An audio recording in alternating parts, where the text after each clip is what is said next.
What is going on, my broskiis? My name is Toadskii, back again, here to bring you guys yet another One Piece Treasure Cruise video, and today we're here to talk about the brand new One Piece Film Raid treasure map against Sanji, and this video is going to be, mainly aiming towards more accessible teams, not utilizing a lot of the new characters, so that's what we're aiming to do today, to build teams for all of the bosses. So there's 4 Battle Rush bosses, there's going to be the final boss, and the Intrusion boss as per usual.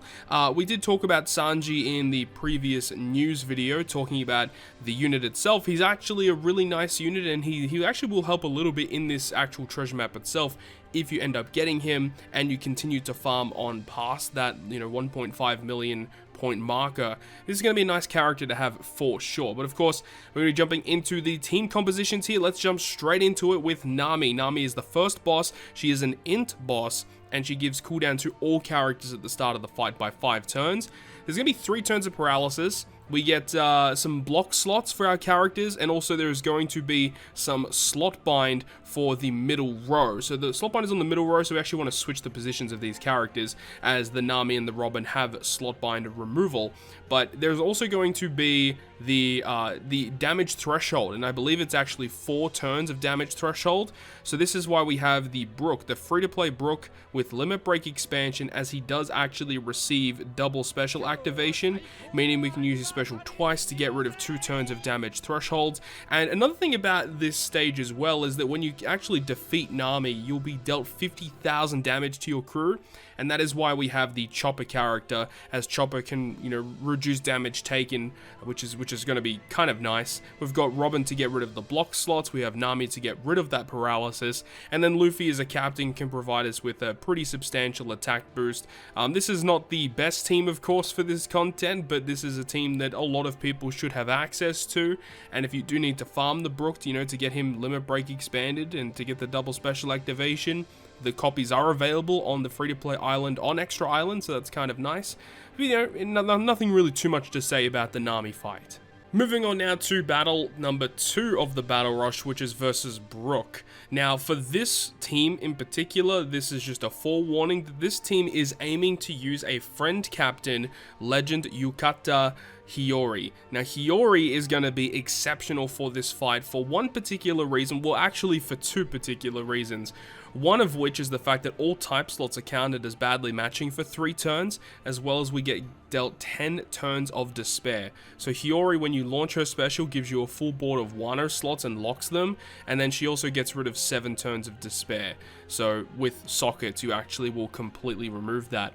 You have to deal with special reverse, and that is why Toki is on the team. Toki can give us the cooldown reduction, and she also will provide us with, I think, color affinity boost and stuff like that. So she's really, really nice to have.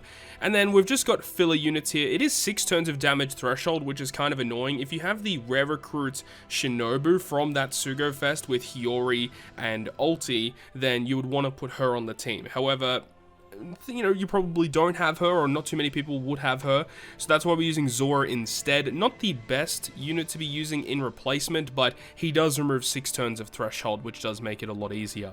We've got the Robin, which gives us an attack boost to Cerebral, so all the characters are Cerebral, including the friend captain Hiyori, aside from Zora, which is okay. And then we've also got Baccarat, which can give us an orb boosting effect. Nothing really too crazy, but remember, we will have Wano slots. We're going to be able to do a lot more damage than usual. So overall, not probably the most exciting team out there, but it gets the job done. The 3rd Battle Rush boss versus Robin gives cooldown to Fighter, Cerebral, and Free Spirit characters, and we have a full board of block slots that we have to deal with.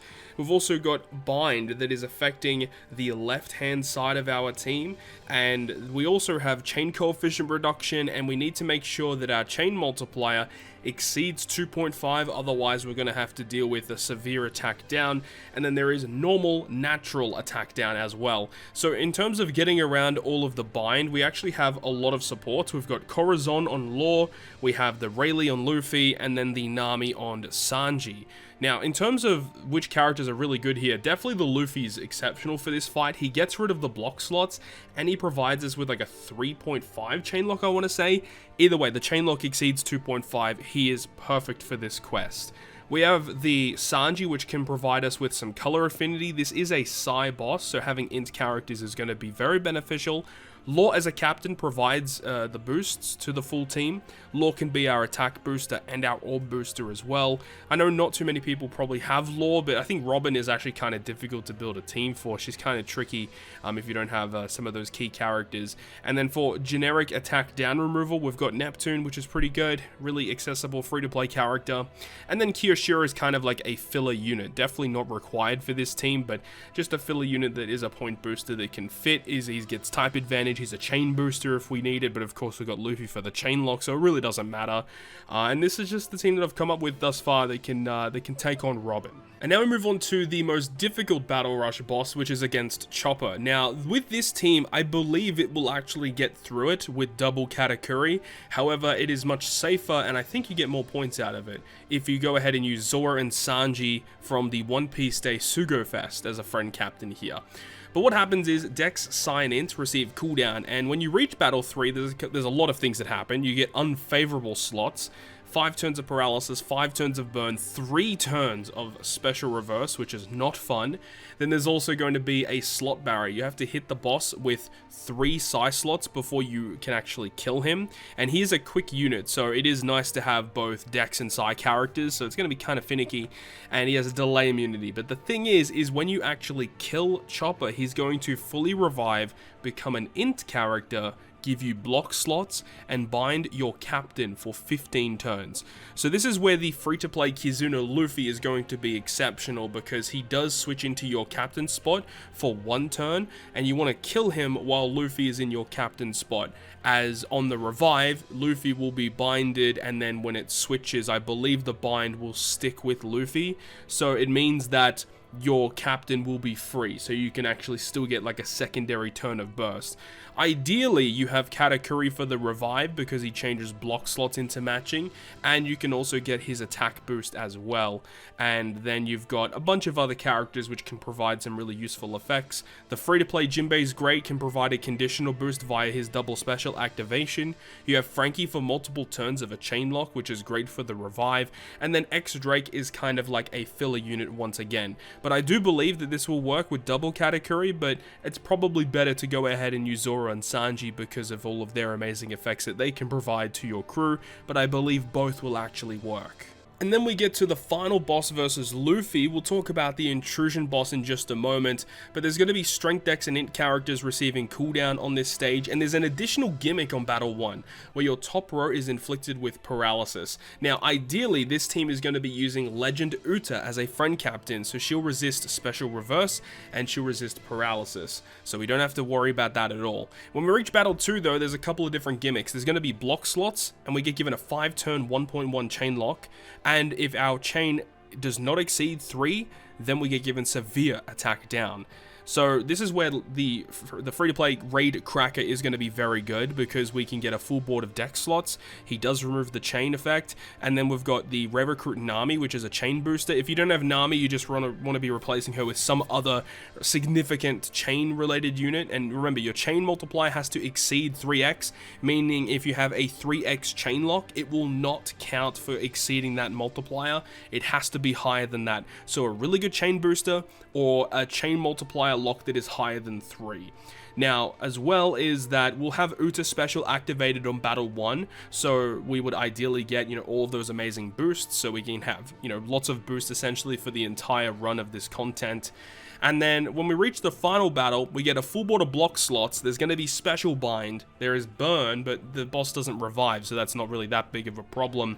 And there is delay immunity, so you can provide some type of conditional boost. There is a 4-hit perfect barrier that you have to get through, and there is resilience. So a couple different things. In terms of the special bind, Heat and Wire gets rid of that. In terms of the resilience, Gecko Moria gets rid of that. And he's also a chain booster for that stage, so if you don't have Nami to get boost on multiple turns for her chain multiplier effect, at least you have Moria for the final stage. And then for the block slots, the free-to-play Luffy Captain, his special ability gets rid of block slots, changes them into matching, which is perfect. And with all that being said, we're still going to have Uta's boost. We'll have Uta's final tap for that stage as well. So this team should, in in theory, get through the Luffy boss without too many qualms. But we'll have to wait and see, obviously, when the event does drop, because some things can be a little bit tricky. But obviously, it's going to be a really annoying fight if you don't have some of these summonable characters that have came out with the Super Sugo Fest. But if you do get them, it does make your life a whole lot easier. Alright, now we get to the Intrusion battle. So this is typically going to be the first battle that you take in the treasure map. So with Sanji, Fighter, Free Spirit, and Powerhouse receive the cooldown, and once again there's going to be an effect that occurs on Battle 1 where you get given a paralysis for your crewmates only. But once again, if you have Uta as one of the captains, which we are suggesting in this case, then we can just straight up remove that, which is fantastic. However, what happens is that there is going to be an interrupt on every single stage if you activate an attack boost or an orb boosting effect. And this is where Uta comes in clutch, because Uta's special ability does not actually provide an attack and an orb boosting effect per se. What actually happens is that the turn progressive effect that she applies with the music note, that buff is what provides you with the attack and orb boost. So technically speaking, her special activation does not give you an attack and orb boost, it gives the turn progression effect, which the turn progression effect gives the attack and orb boosting effect. So Uta is that broken where she can get around enemy attack and slot boosting effect interrupts, which is why they've done this in such a way. They want you to use Uta on the Sanji Intrusion fight.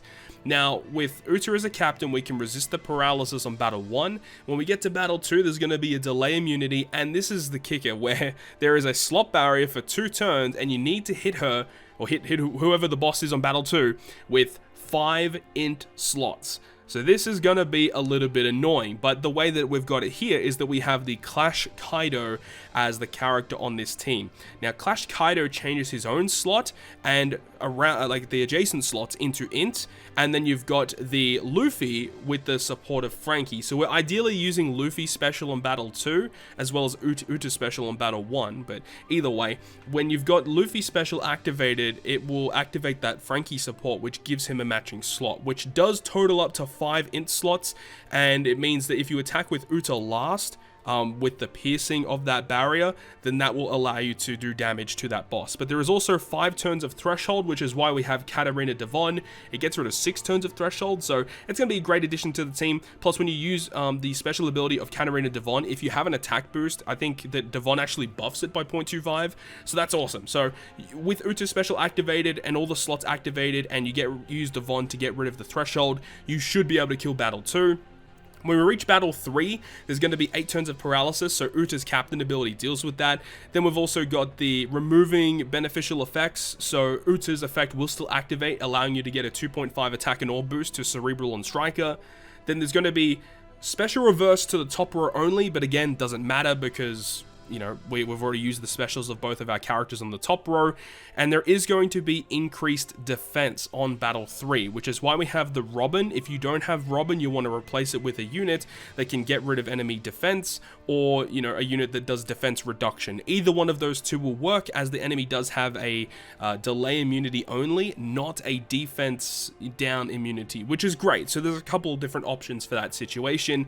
Now, on the team that you're seeing here, we do use the free-to-play Toki, just as an addition to the team that can provide a color affinity boost. Nothing really too special, just gives us a bit of extra damage here on the Sanji fight. So Sanji is actually a lot more simple in my eyes. The only thing that can be a little bit tricky is the slot barrier that occurs on Battle 2. Having to get the full int slots can be annoying. If you run double Uta, that's going to make it a little bit easier for you, as you can use both specials initially to get a full board of int slots that are locked, so that obviously makes it a lot easier.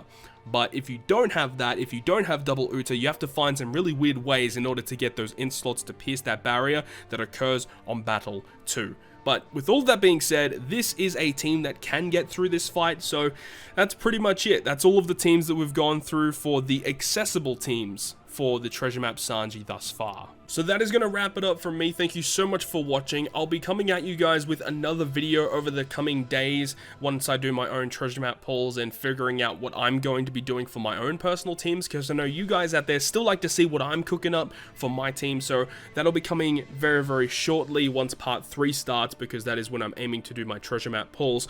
But hopefully you guys have enjoyed this video today, and if you guys did enjoy it, make sure to go ahead and hit the like button. And if you want to stay up to date with all the content that I post, including more One Piece Treasure Cruise content. Make sure to hit the subscribe button down below. But on that, guys, I'll see you guys within the next video.